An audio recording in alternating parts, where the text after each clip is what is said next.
কৈলাস শহরে ভিআইপি গাড়ি থেকে বিপুল বার্মিজ সিগারেট উদ্ধার। গোপন খবরের ভিত্তিতে সোমবার দুপুরে বড়সড় সাফল্য পেল কৈলাস শহর থানার পুলিশ।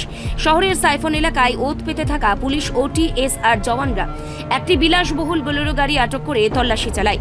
গাড়ির নম্বর ছিল TR02M0401। তল্লাশিতে গাড়ির ভেতরে বিভিন্ন কৌশলে লুকিয়ে রাখা বিপুল পরিমাণ বার্মিজ সিগারেট উদ্ধার হয়। পুলিশের অনুমান উদ্ধার হওয়া সিগারেটের বাজার মূল্য প্রায় 3 লক্ষ টাকা। ঘটনায় গাড়ির চালক সহ 2 যুবককে আটক করা হয়েছে। তাদের নাম রাকেশ ভৌমিক ও তরিফ সরকার। দুজনেরই বাড়ি প্যাচারতল এলাকায়। বর্তমানে তাদের জিজ্ঞাসাবাদ চলছে এবং পুরো ঘটনা তদন্ত শুরু করেছে পুলিশ।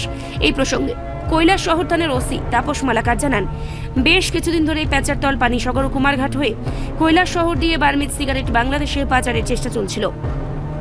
ইতিমধ্যে পুলিশের একাধিক অভিযানে সাফল্য মিলেছে। উদ্ধার হওয়া গাড়িটি বর্তমানে থানার হেফাজতে রয়েছে।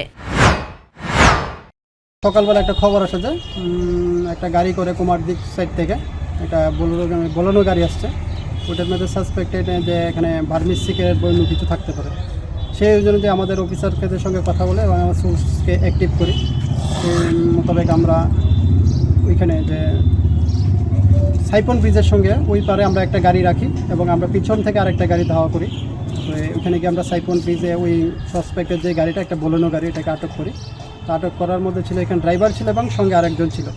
তো এখানে চেক করে দেখলাম ওইখানে যে বার্মিজ সিগারেট আছে ওইটার মধ্যে। সঙ্গে সঙ্গে আমরা ওইটাকে আইনি প্রসেস করে থানায় নিয়ে এসেছি। মোটামুটি আনুমানিক কি মূল্য বা কিছু জানা গেছে? এখনও বাজার মূল্যটা করা হয়নি, তারপর প্রচুর পরিমাণে আছে। কতজনকে আটক করেছে? 2 জনকে। তাদের নাম বা ঠিকানা এখনও নিচ্ছি। 2 জন। রিপোর্ট সংবাদ প্রতীক্ষা।